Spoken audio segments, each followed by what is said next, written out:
Welcome to the Man United Agenda. Yes, we got the 3 points. Delighted. Bath Time's joined by Dora and myself, and we're going to talk about this crazy game of football.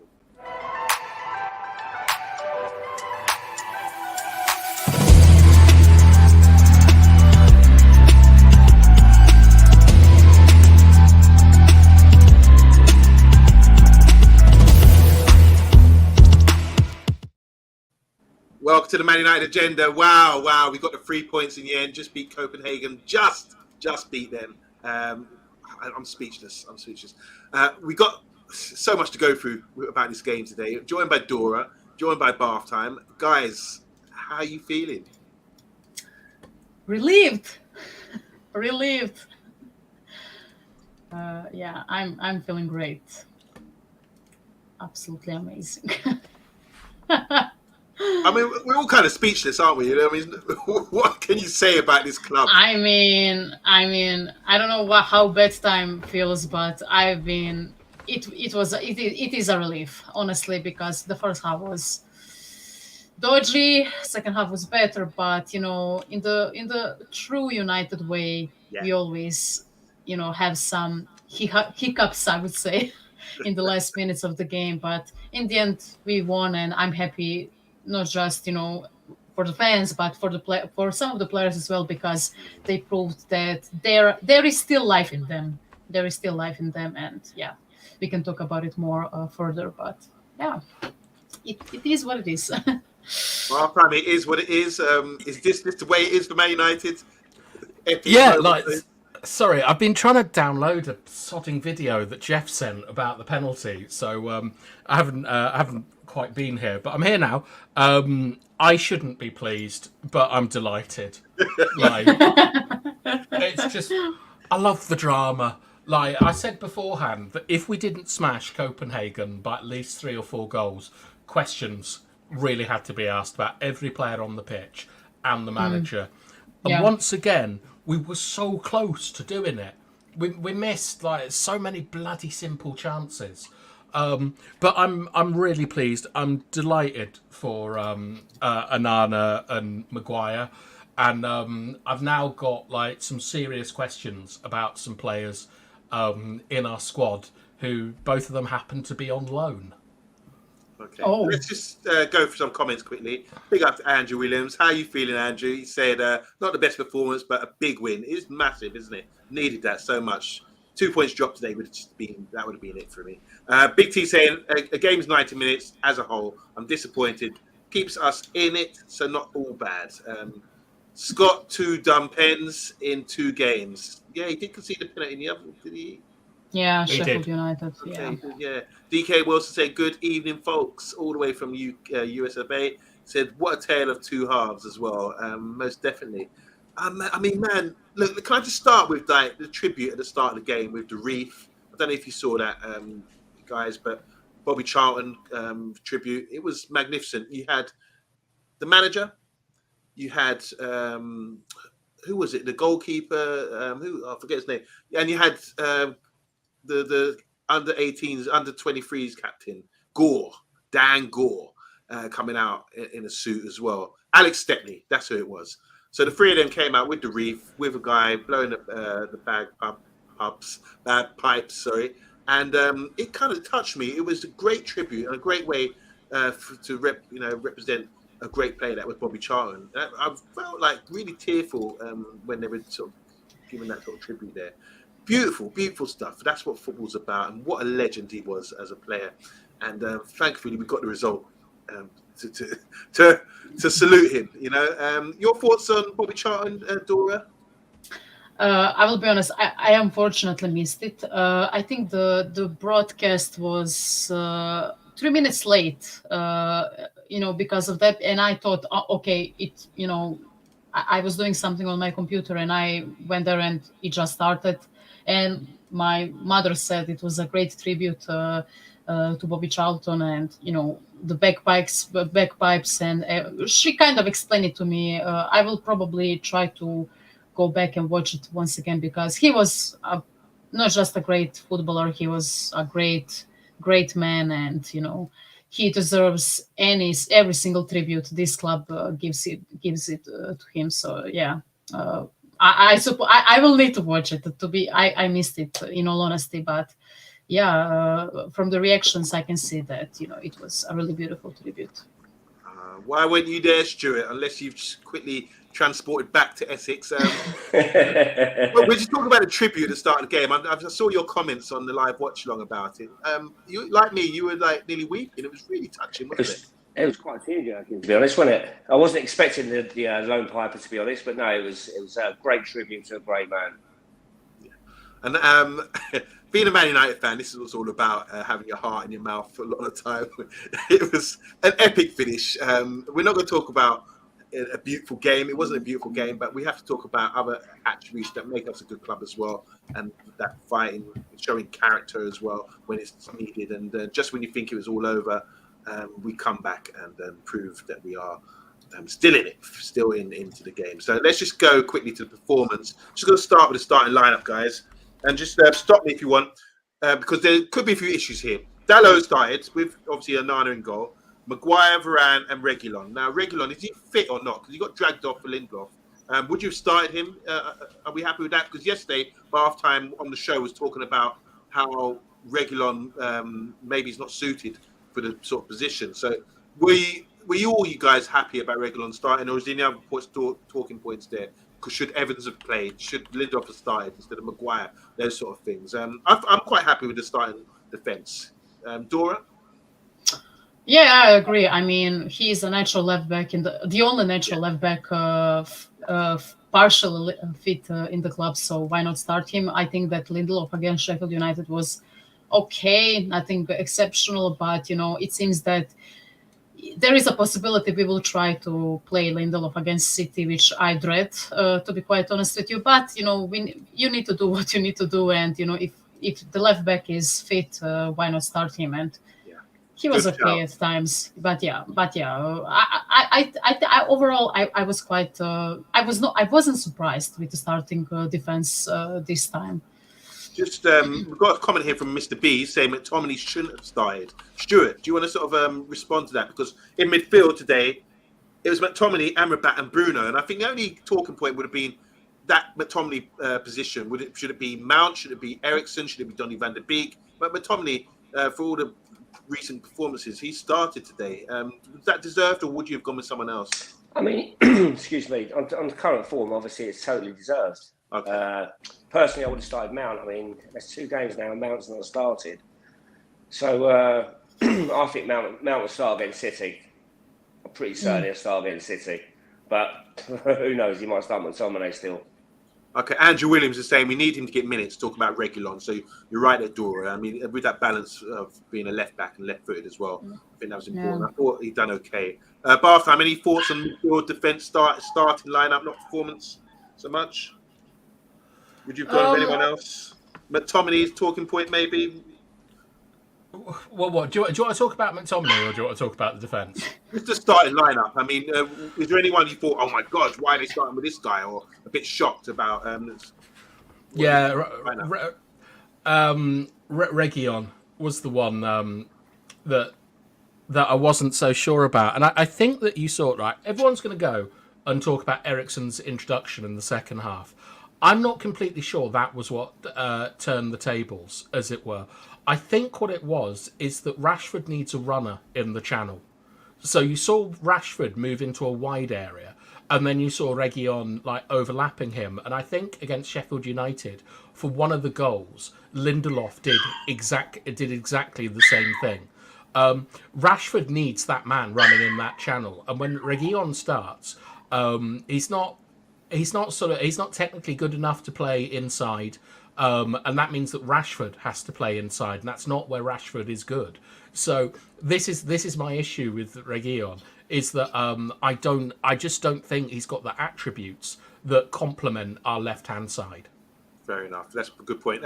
So it started with Rashford on the left, Anthony started, and Højlund up front. Anyone got any objection to that? No? Okay, we can move on then. Performance, guys. That's cool then. Performance. Now, first half. I mean, to sum it up, I just think it was really poor. We lacked that desire. They were controlling periods of the game. I felt they didn't penetrate too much, but we didn't show off for much. As in, there wasn't many clear-cut opportunities throughout the first half. Do you think there's more pressure? Do you think it's more like just being conservative and saying this game or two halves, we can turn it around the second half, let's get them tired? Or do you think we just haven't got the ability to have that punch and zip on a European night under the floodlights? Stuart? Sorry.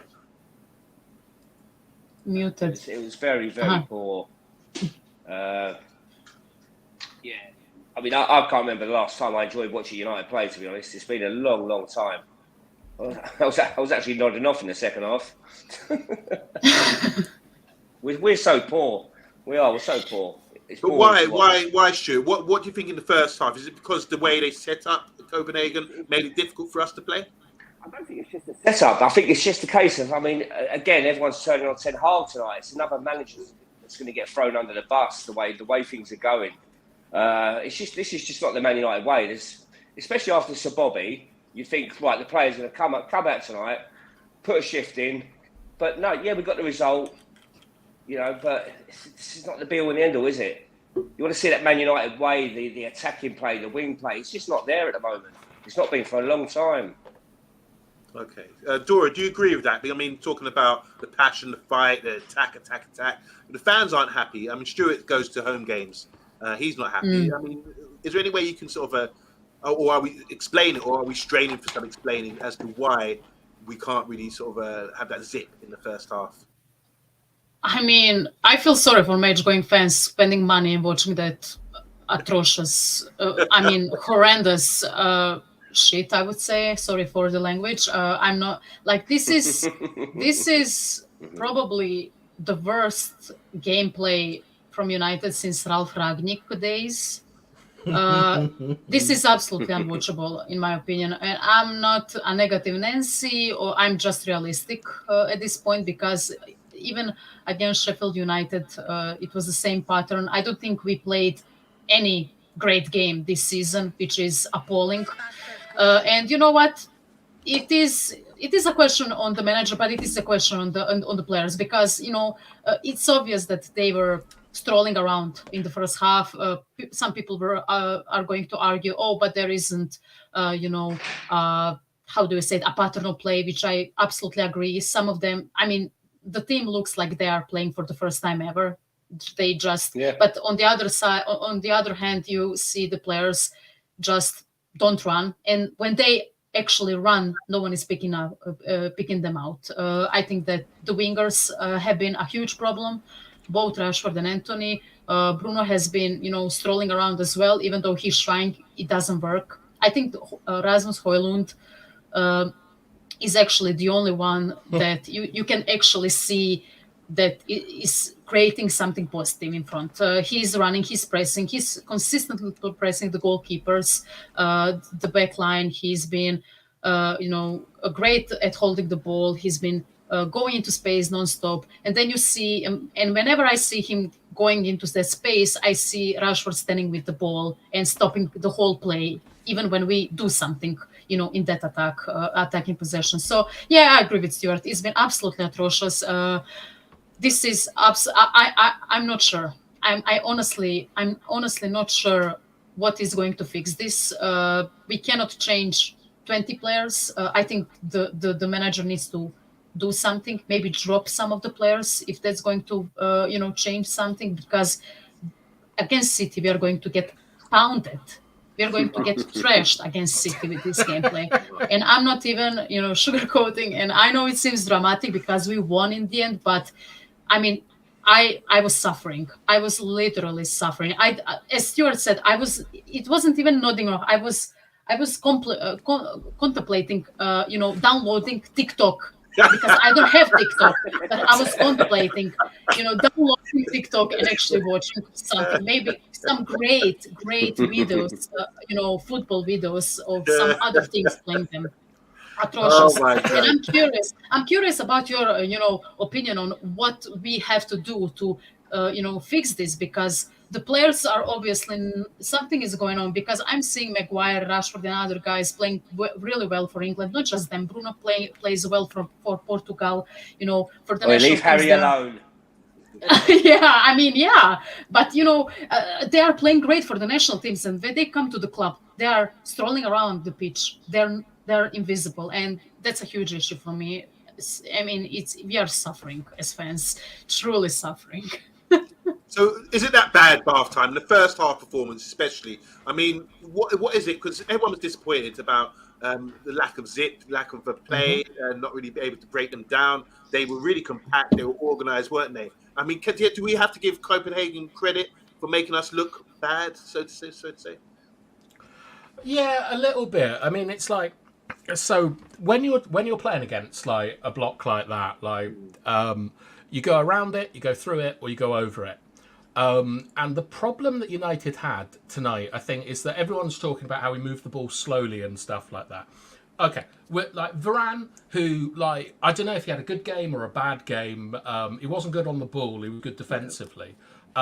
He's not able to sort of penetrate the lines. But one of the key problems that I felt we had in that game was our left-hand side with Reguilon, Maguire and Amrabat. They lost a lot of in transition. Amrabat in particular was bloody useless. And do you remember? I think very early on in the first half, Amrabat missed a tackle. Maguire played the ball off someone. Yeah. When you don't have a defensive structure that can cope with transitions, you can't zip it through, and you can't play like that. So I think actually, despite the fact that people are going in on Ten Hag, it was quite sensible what he did with that team in the first half. He put us out not to concede goals and stuff. And then in the second half, I think he realised that Amrabat was he wasn't contributing very much. He was losing his physical battles.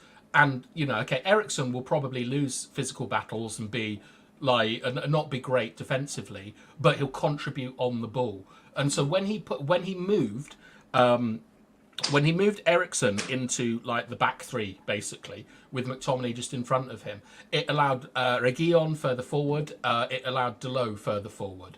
And that's why we began to look a lot better. So I know that everyone is complaining about how we just didn't seem aggressive in the first half in any stage of play. Number one, I think it's because the rest defence just wasn't able to win battles. Number two, because the rest defence can't win battles properly, we were very reluctant to go and press that back four. And I'm not sure if that's a combination of the rest defence or their goalkeeper being very, very good at releasing the ball. But it was we played a passive block, and we weren't able to manipulate the block because players are too far forward. Like, you need I'm perfectly fine with McTominay being that far forward, but because he's not a ball circulator. But Bruno's got to come deeper. Rashford, if he's playing inside, has to come deeper. Anthony's got to keep his position. And like Dora, you were talking in your typical negative Nancy way. You were talking about seeing players not running and stuff. This is one of the issues with possession football that I hate. Is that possession football is about occupying spaces. So a lot of the time, these players can sort of hide by not making the run. Because if they make a run to a different area, someone else has got to come and cover it. And I'm not sure how comfortable Rashford is going to certain areas or Anthony going to certain areas. Because it was very clear to me tonight, especially on our left-hand side, we're useless at playing in tight spaces. Like, we're useless at shielding the ball correctly, giving the right weight of pass. I mean, you saw Reguilon. He could have put Rashford through for like a simple one-on-one, and he can't even hit the ball properly. We were getting pinned in on that left-hand side. So I think that Erik Ten Hag, I think he actually did pretty well tonight with what he did. He changed things, and he set us out in a way where we were unlikely to concede. So that's, I've talked too much. What are the comments saying? Well, the comments are going off. I mean, big up to Dave P. Said we started hustling a lot more in the second half and moving better. Should be seeing that every game. Did create a lot of great situations, but execution ain't clinical at all right now. Big T, how you doing? Says we can't celebrate being moments FC. scraping win after win. When we are a consistent performing force, I will celebrate. So he's waiting for that to happen. We are Andrew is saying last good performance was against Arsenal pre-season. Nice one. Big up to Drayton Manor high school schoolmate Damien. How you doing, Damien? He says, well done to the manager. It was done to the manager, who I think won't last. He's not elite. Okay, so he's not saying well done. She said done, like it's over. Brendan, how you doing? The result and performance tonight, exactly what we needed. Yeah, that's been positive. The performance, okay, we were talking about performance. Andrew Williams saying, correct, Dora. Rashford, when he plays walking football, is infuriating. So he's upset with Rashford. We talk about the running. Redemption arc on for Maguire and Onana, says DM Vlogs. Big T saying 3 players who should not play versus City is Rashford, Bruno, and Anthony. But they will play. And that's from Big T. Laughing at you, Dora. I don't know what you said, but it's made Andrew get into the giggling fit. Brendan saying here, fans should lower their expectations and realise this is a club in the process of rebuilding itself. I'm down with that. Totally agree, Bath Time, for what you said. Damien Walsh is saying here, Eric should have started. Ericsson should have started. We are the home team. We had at least 4 great chances. Went through on goal. We expect to come away with 2 goals from them as well. Big T saying wanting basic standards is not high expectations. Big up to Solo as well, as in the house as well. Listen to Bath Time's explanation. The first half makes much more sense now, most certainly. And 18 in the chat. If you don't mind, Solo's asking if you press the like button. Just quickly, the first half wasn't so bad. I do agree with Bath Time. But Varane struggling on the ball a couple of times. He's on the ball. I can see things on, but he's not confident enough in himself to sort of play that pass or switch to play in a way. I thought Haaland's done some good work closing down or just bending his run, like you said, Bath Time, and stopping them from playing out a little bit. Here we go. Anthony running back, pinching the ball. These are my notes. Rashford, first time ball into Haaland. That was the first chance we had. He sort of bended the ball into Haaland. Haaland sort of pressed it or hit his side belly or something. Got it and then got a shot, but it went over the bar. That was the first real chance that we had. And it was kind of forced. It wasn't like a good pattern of play. And then we're saying McTominay had a header as well, which he could have headed good morning, head down, good morning. He's like a clearance. I've never seen that expression before. We were saying good morning, meaning head it down. He headed it, skied it to the moon. So there were a couple of chances like that. So it wasn't so bad. And as someone in the comments is saying about the first half, I mean, we have to look from where we're at. We have to be conservative. We can't concede and be so open. And I don't think, guys, at the bottom there, and Dora and Stuart, don't you think we were a bit kind of secure? They didn't open us up so much. Is that a good thing, considering where we're at? I'm trying to be a bit positive here. Well, it is a good thing and it isn't. I mean, if that was Man City tonight, if that's like that on Sunday, then they will open us up, won't they? But the defensive structure, I mean, like, if it is Man City, are we showing that we've got a good defensive structure to stop people from playing? We talk about the first few games of the season against Wolves, we were wide open. We're sort of, getting a bit more tighter now and preventing teams and making that a bit of a priority, and then working our way. The hard thing is as well, Monday. You've got to remember that half of our defence are out injured, and until Onana gets a settled back 4 in front of him. I mean, a lot of the blame can't go on Onana for what's been going on. I know he's made a few mistakes, but he needs a settled back 4 in front of him, week in, week out. And then hopefully we will see a structure in place. Okay. Dora, what do you think? So we've gone in half-time. It's 0-0. You're the manager. You're the manager. Are you right, half-time? I've just seen Ola Kunle. Oh, wow. Sorry. I'm going to read this out. Before we go, Dora, I'm going to hold that thought. Ola Kunle, Liverpool fan. Big up. Nice to see you back after all this time. Show him some love, please, guys. He's saying, hi, guys. Congratulations on the win. Respect. Fitting that you should win the first home game after the passing of the great Bobby Charlton. Maguire being the hero, also fitting after the crack he's taken off the fan base as well. Liverpool, respect, man. I was talking to a Liverpool fan today, and he said this. We're going off topic, but he said, the relationship has always been good between Liverpool and Man United. Obviously, Liverpool helped us out after 58, and we got. I heard a great quote from Shankly talking about Matt Busby, how wonderful he is. and obviously Matt Busby, I think he's associated with Liverpool as well. But he said what stirred up the bad relationship between us and Liverpool is Sir Alex Ferguson coming in and creating that divide, say them and us. Anyway, that's another topic. Coming back to you, Dora. After what we said about the performance in the first half, you're the manager. Give us a team talk.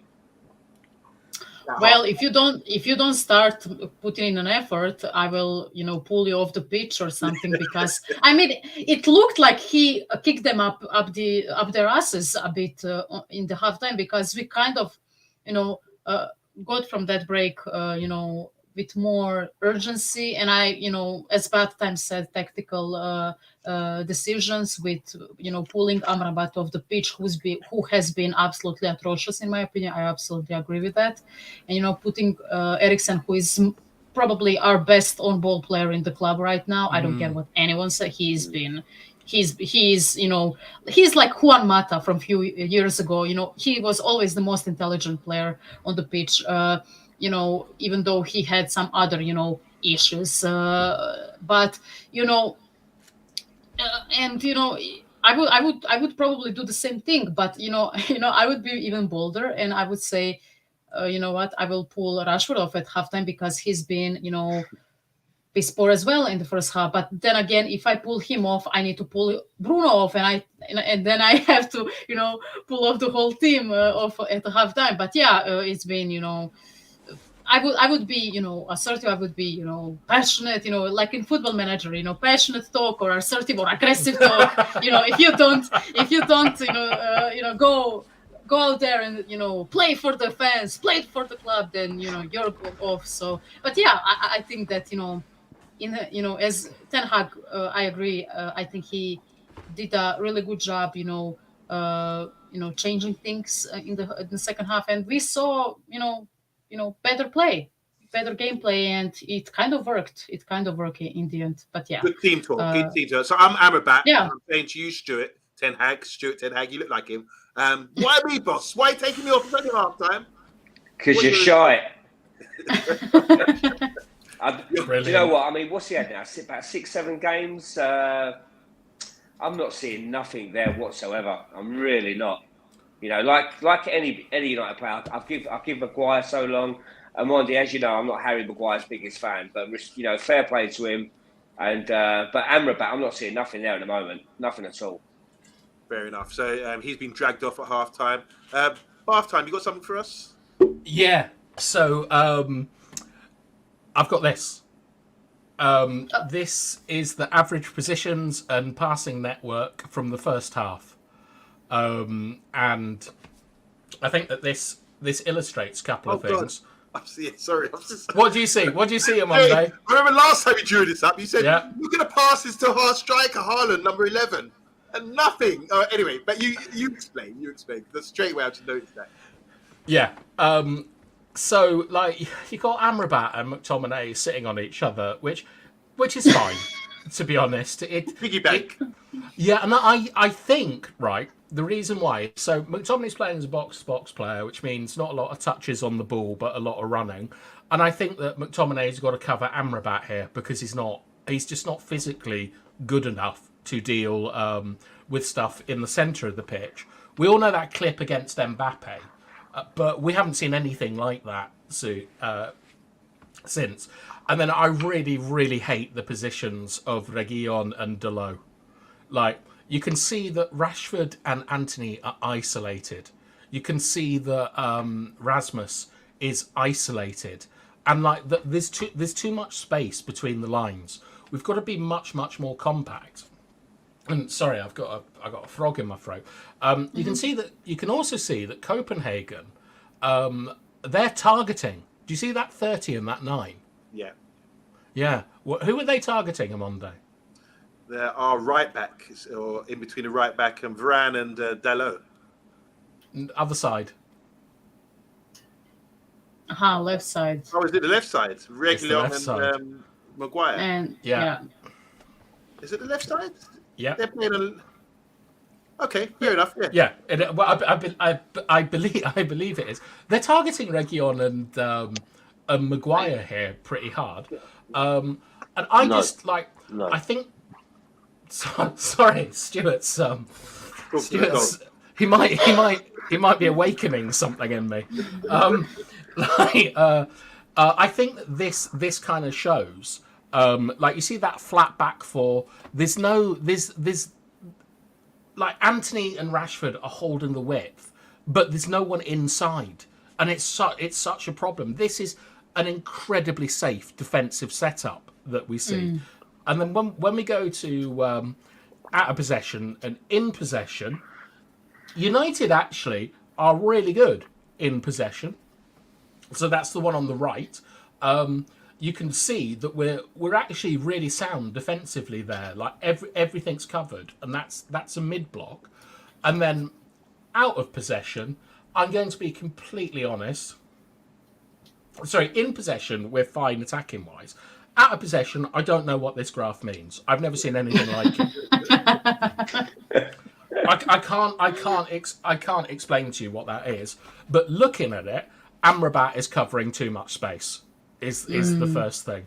And I thought that these things were quite interesting because they illustrate how United's like average position is.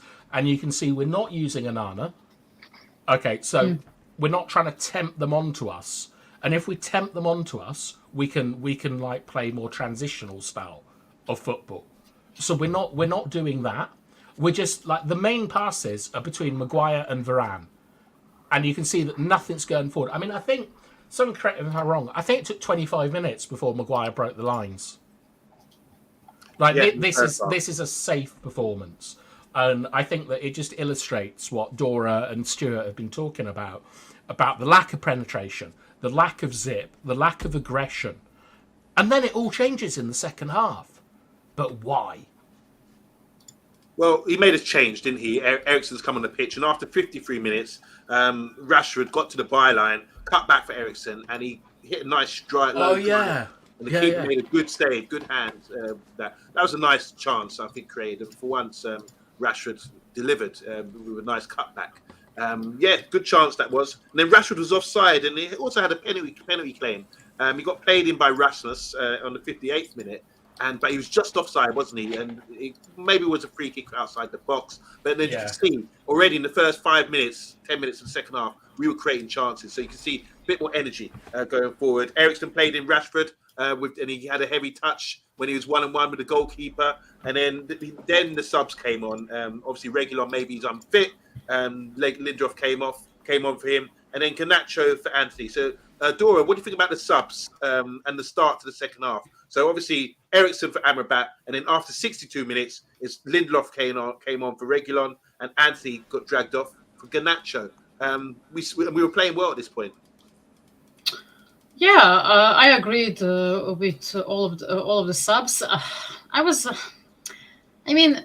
Even though we started playing a bit better, I thought that Rashford was still off with his touches. We saw it, with that chance where he was, almost alone against Copenhagen goalkeeper. His touches were off the whole night, and I thought that it would be a right time to, drag him off the pitch from someone else. I thought that, Anthony played okay until that point. I think he was more dynamic and he created more chances. But I agreed. With all of the subs, and as we already discussed, I think that Lindelof for Reguilon was absolutely correct, because Lindelof kind of overlaps more, and he, as Bedtime says, he leaves. He creates space for Rashford to be a proper,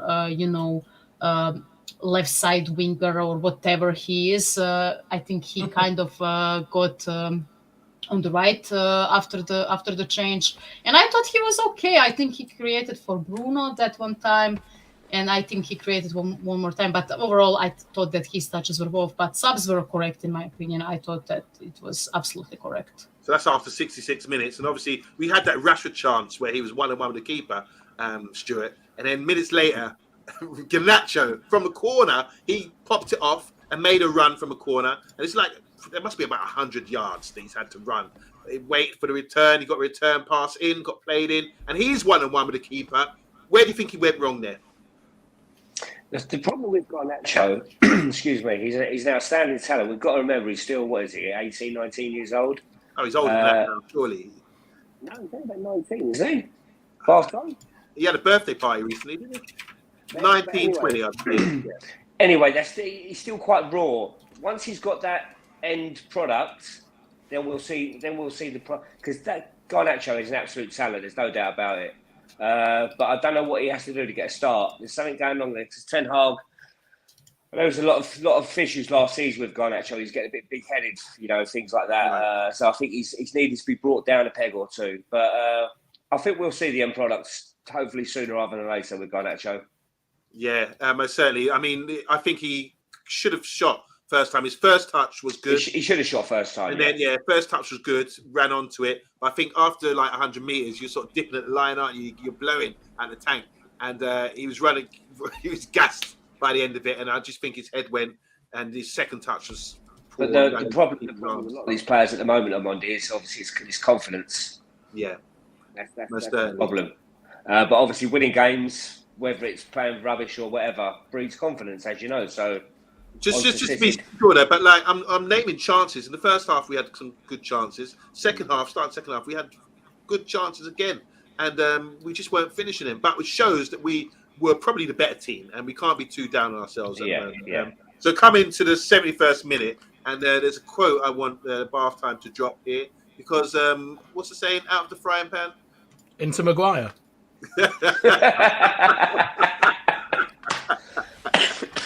Brilliant, absolutely brilliant. I'm not taking any credit for that. Bath Time, over to you. Now, I just want to say, from this corner that the goal came from, it was Maguire who came in and intercepted the ball to continue the attack on the rest defence. They tried to play out. He got squeezed right up, anticipated it, and got a header, and which eventually led to a corner. But wow, out of the frying pan. Jesus Christ, talk to us, Mr. Bath Time. Half space cross, Omondi. Yep. That's the first thing. Like, it was a corner originally, though, wasn't it? So what? I can't remember what happened at the corner, but sorry, I've got something in my throat. A frog. Excuse me. It's a half space cross from Ericsson, and Maguire. He's a bit lucky to be onside. But he is onside, and he scores, and it's the only chance. We saw Rashford, Bruno, McTominay, Garnacho, all have, fairly standard chances, to be honest. Maguire gets one, and that big fridge, like a fridge in an Arctic, where it's, wobbling about, just smashes the guy out of the way, gets the header. Fantastic. A very muted celebration. I thought he was going to charge around like Godzilla into the Stretford end. Delighted for him. I thought he played really, really well. But to go back to an earlier point about how we were manufacturing these chances, we were making these chances because we had two in the midfield in Ericsson and McTominay, and it meant that they had to send more men inside to cover them, which led to the space outside. And I thought that McTominay and Ericsson have kind of showed that Amrabat is not the player that we were promised. If there's no pressure on the ball, Stuart, he's very good, isn't he? He can make 10-yard passes and stuff like that. But it just feels like he's just. I don't know. I think that it's difficult because he's played a lot left back, but I haven't seen enough from him in the midfield. What are his strengths, Bath Time? To be honest, before we signed Amrabat, I didn't really know too much about him, apart from the game against France in the World Cup. That's all I really knew about him and saw about him. But I don't know what strengths he's got. I mean, I honestly don't know. Well, what you would want from him is high volume passing, which means that a lot of short little passes, give and goes, allows he will sort of stay central. Players will move around him. But the problem is that with the exception of, I haven't seen it enough from Mount, but I have seen it from McTominay. There's very little movement coming towards him, right? So when someone makes the first move towards you as a CDM, you normally ignore that person and look for the space that they've created. But the thing is I saw that a couple of times tonight, and Amrabat he bottled it. Basically, he didn't try and play the pass in between the lines, and so when we got Ericsson and McTominay on, and we played that 2-3 at the back, we had Reguilon and Delot much further forward. A big shout out to Delot. I really like Delot. And we saw much more cohesion, because when you're like talking about patterns of play, what patterns of play is groups of players combining together. And one of the big problems we have at United is that we have two players who combine. So that could be Shaw and Rashford, that could be Aaron Wan-Bissaka and Anthony, but there's never the third. There's never the third one in there, and that's got to be Bruno and Ericsson. And the issue with Ericsson is that he makes our left side really weak, because we don't have a standout defender that can cover that side. Like, if you think about Upamecano eating Rashford, or like Ake Akanji at Man City, they're fine by themselves. There's just not enough there on the left, and we got a real problem brewing. But to get to Omondi's thing, delighted for Maguire. It was a great moment. I thought of you, as I'm sure everyone else did, when it went in, and I'm very surprised you're still in your Sith robes. I thought you'd have just ripped all your clothes off like the Hulk or something. Amazing. Fair play to Omondi, because he's never said a bad word about Harry Maguire, have you?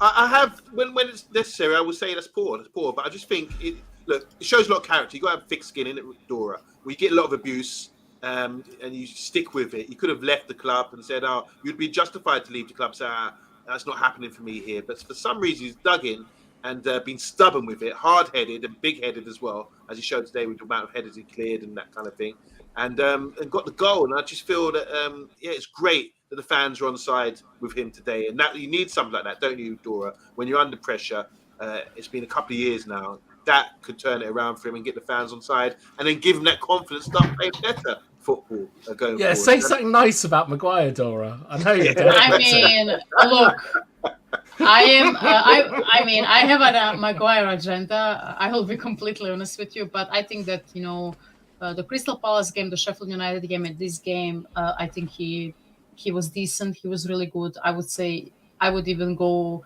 as far and say our best performing centre back, which, I mean, yes, we have, we had some absent players, or we have them with Martinez and, Varane just coming back. But, you could see that he's, even though I don't necessarily like him, in the future, or because, he's sometimes too slow and he has brain dead decisions, I think that his passing has been really good for us, and I think he's been, he was always clearing his, lines quite well, and he always had a pass in him, and tonight, in the last few games, he obviously has something to prove, and you know what, he is still a United player, and you know what, anytime he is on the pitch, I want him to perform, because he is a Manchester United player. I don't care if he is, the worst player in the world. If he performs, and I absolutely hate him, if he performs in that moment, or he's our best player, I would support him, and I'm glad for him. Even though he will probably talk to his grandkids about I scored against Copenhagen, and you know what? I jumped. And you know what? He has all the rights to do it. He has all the rights to do it, because he bailed us out. He literally bailed us out at that moment. And yeah, good for him. Hopefully I suppose he will start against Manchester City. I hope he doesn't get rinsed. I hope he pockets, Haaland and Julian Alvarez. Easy. And I'm happy for him. I'm really happy for him. But also I'm happy for Andre Onana as well, when we will talk about him further. Yeah. But I'm always a sucker for a good redemption story, and you know what? I'm all for it. So was it Andrew Williams saying Harry isn't terrible in himself? It's how he affects the players around him. And I think that's confidence as well. Stuart, I'm coming to you, because obviously I want you to talk about Maguire's goal and how that made you feel. But also, when we've scored lately, we've conceded straight immediately afterwards. So did you have a bit of concern? Say, right, get back, stop celebrating, get back and position yourself well. Exactly. Especially as soon as that penalty decision, I was like, not again. Here we go again. The dog was about to get kicked off the bed. But no. I mean, we did have chances because I thought we were going to be nervous because Maguire scored after 71 minutes. So I felt that we were going to get nervous and start being on the back foot and give them more possession. But we didn't do that. We sort of created chances towards the end of the game. Do you remember that one with Garnacho had a shot and then McTominay shot afterwards and shot wide? So Garnacho shot on target and then McTominay could have just curled it into the corner, just blazed it over the bar, and the referee gave a corner. Well, it was a corner, actually, but changed his mind after that. And then the game was opening up, obviously, and then Varane intercepted a nice cross from them, which was good defending. And obviously, then we made the subs. Now, what do you think was going on with the board? Because initially, it looked like Rashford was coming off for Martial. But then, I think it was. I think the fourth official messed it up. Okay. I know that people brewed a conspiracy theory that Rashford refused to come off. I don't think that's true. I mean, they are absolutely insane if that's the case. I mean, not everything is. Even though he's not performing well, he's not all of a sudden a mercenary and he hates everyone at Manchester United. There's just again, once again, a brain dead take. But yeah, he was. I think it was obvious in my eyes. To me, it felt that the fourth official, made a mistake with the board, and that's all. Yeah, agreed. No conspiracy there then. So obviously, you've made that sub, and we're thinking, right, hold on now. We did sort of try to manage the game. We've a couple of times pumped it into the corners. Onana started crashing the ball into the corners as well to try and run time down. 4 minutes of extra time. So I don't know what happened in the first half. They finished after 44 minutes. But 4 minutes, we're thinking, okay, we can manage this. And then it happened. I can't remember the play, but somehow we were ahead of the play, had to run back. Here we go. And heart and mouth moment. And then they had a corner. And the goalkeeper came up for the corner. Now, in this situation, I think we dealt with everything. But that quarterback, we didn't win the first ball in the corner. And the second ball went to the guy who could have scored.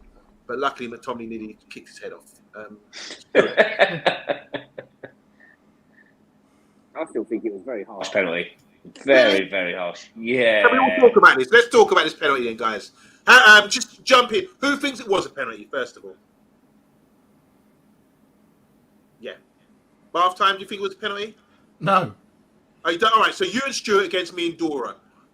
You guys go first. State your case, guys. Stuart and Bath. Well, just quickly, in real time, I would have said penalty all day long. But then when you look at it and it's slowed down, you think that's harsh.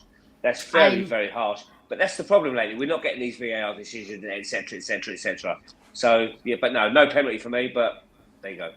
I need to confess. Sorry, Omondi. I need to confess. I watched it live, but I haven't seen the replay because I was fuming and I was ranting. I just didn't watch the replay. I said, "Oh my God, it's a penalty!" I just saw that the ref, pointed it.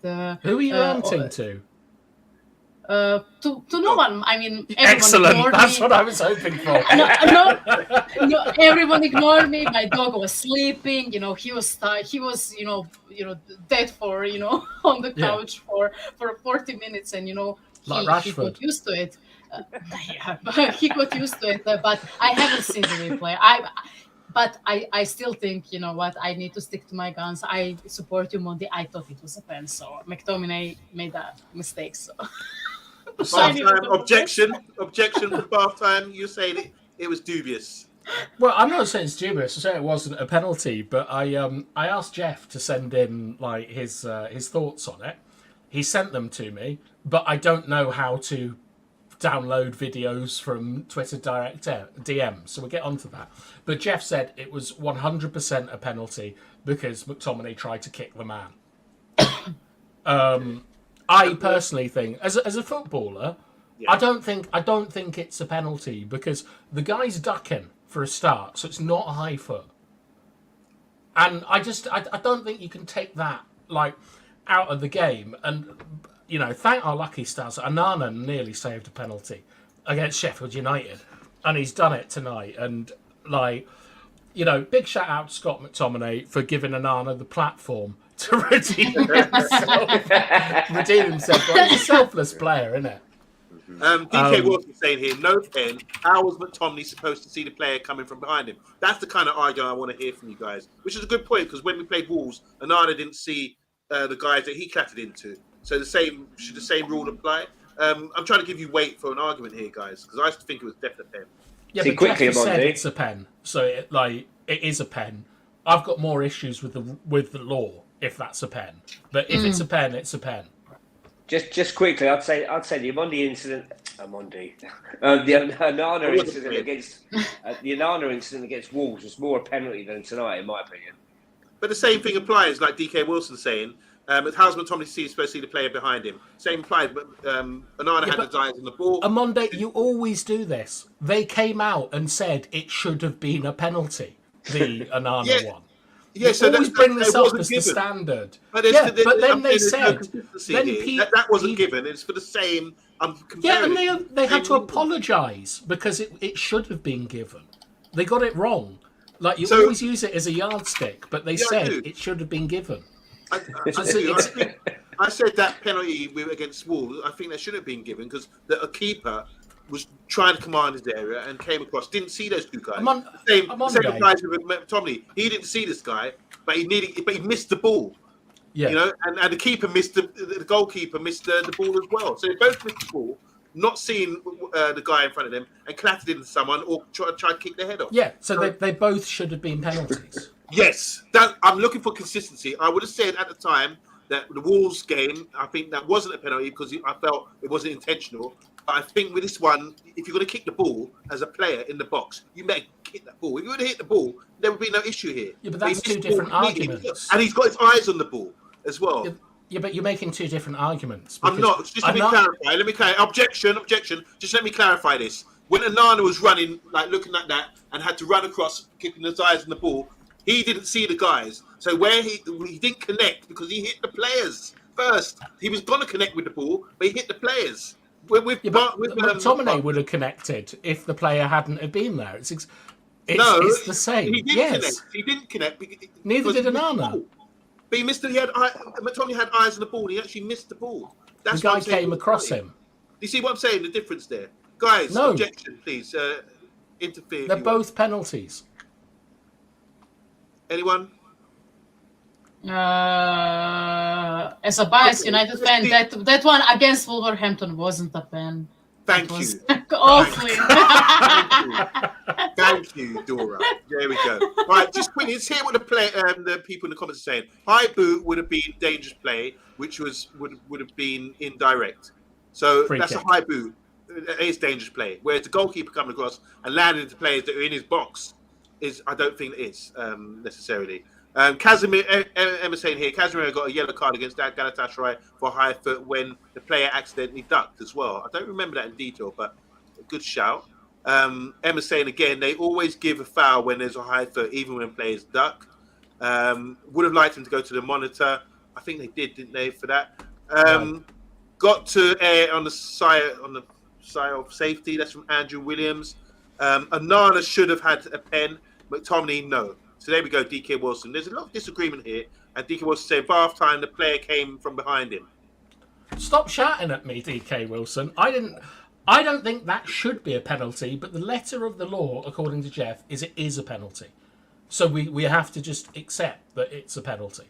Okay, so let's talk about the penalty. Onana, he's been accused of not having strong hands lately. There's been soft goals the way his hand hasn't been strong enough, and De Gea would have saved that and all this kind of talk. Retribution time. Who wants to talk about that save? Just go on. It was a great save, in my opinion. I'm not sure if the ball was going strictly in the corner. Maybe the pen taker didn't hit it the best, but you know what? He how do you say it? I think he guessed the side quite well really well of the goal. He guessed it, and he saved it. And you know what, you could see that there was a relief, and happiness and the support from his teammates, who immediately, the ref sounded the end of the game, and they all came in and hugged him, and celebrated the pen for him. And I was happy for him, because I thought, okay, this is another moment where, even though we played better than the opposing team, we are going to get a draw because of the stupidity at the end of the game. But you know what? Great save, and I'm so happy for Andre Onana.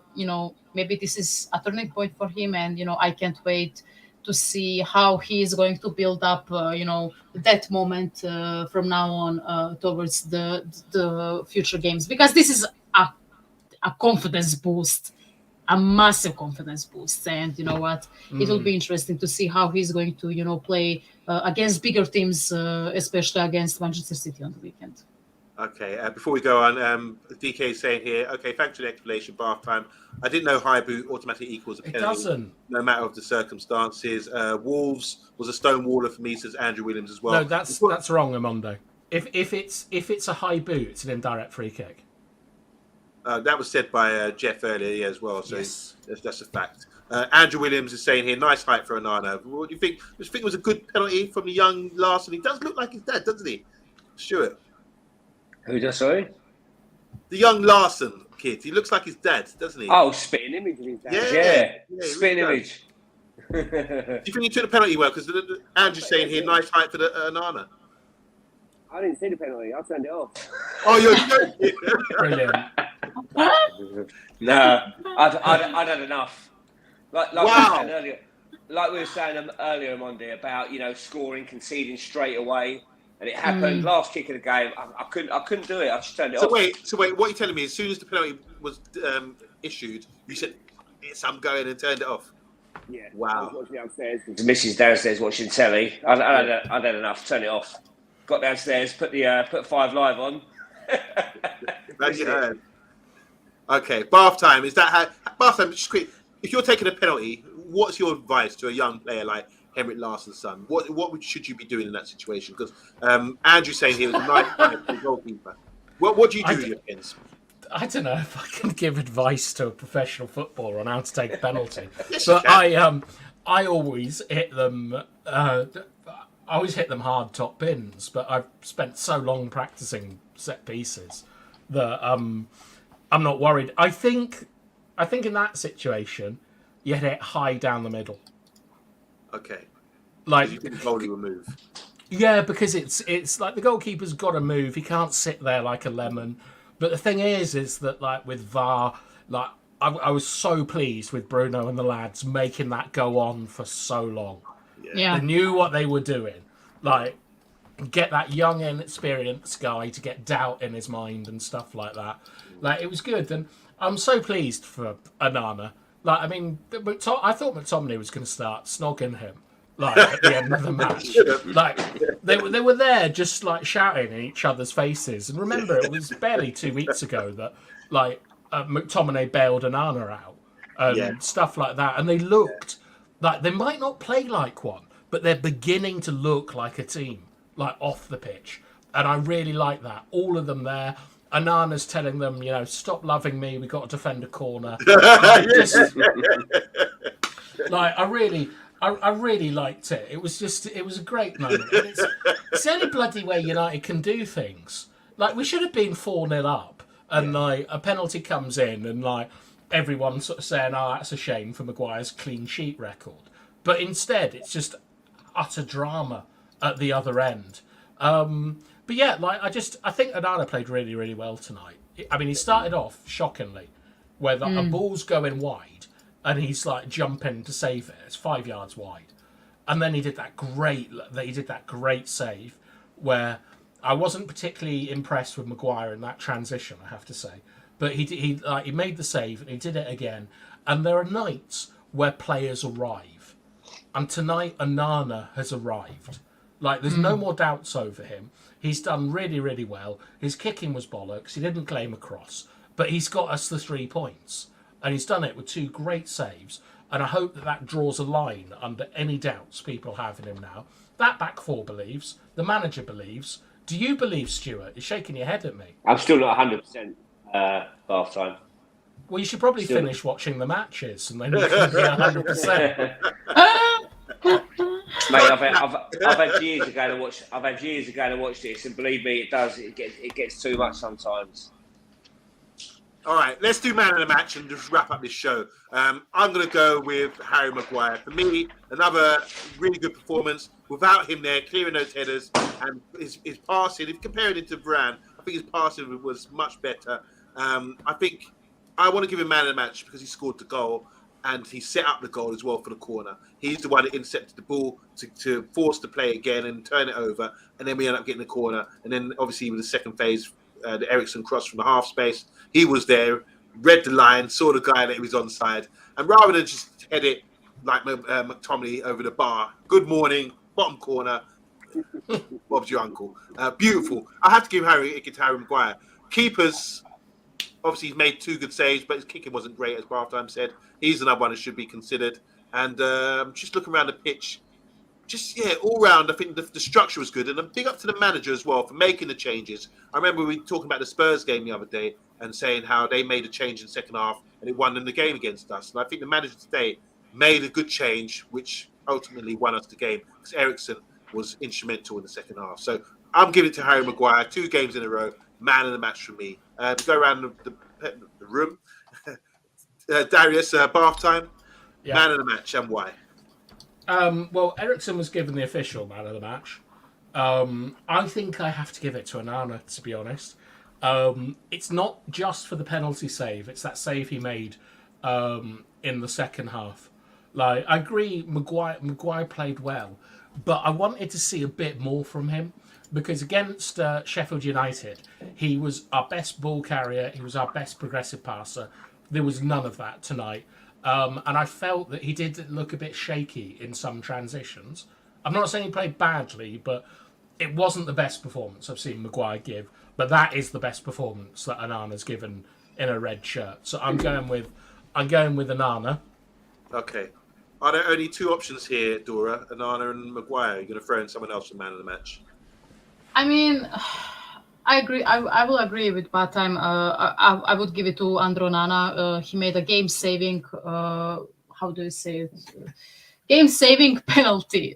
He made a great save, game-saving save, and he did a really good job throughout the game. I think even his crosses were on point a few times this game, which was even though in the first half he kind of flunked it in the outside of the pitch, and the fans, match-going fans, were like, the people on Old Trafford were like, oh my god, again.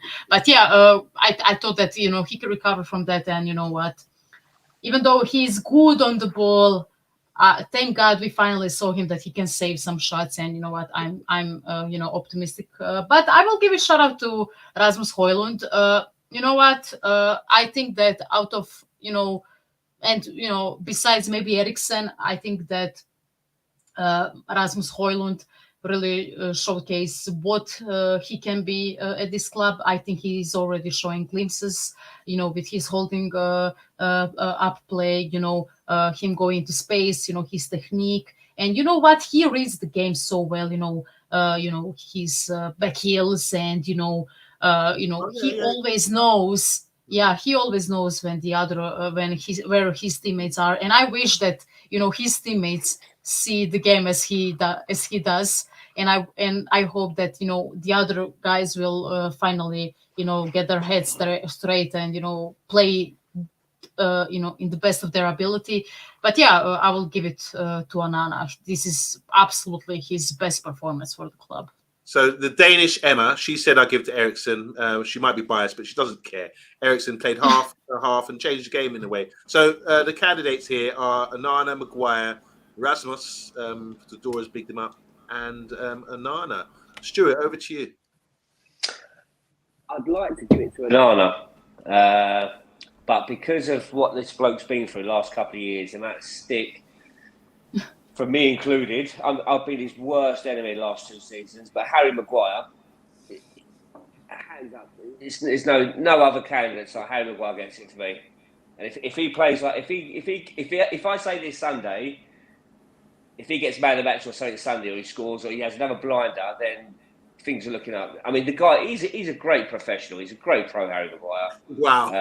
Yeah. But I have changed. Which I'm not saying I like the fella. I'm not saying I like him. But he's a Man United player. Of course, you like him. But yeah, we'll see. Everyone's saying that it's only Copenhagen, it's only Sheffield United. Well, this you still got to be on the pitch to defend and whatever. So, but Harry Maguire, man of the match, no doubt about it tonight.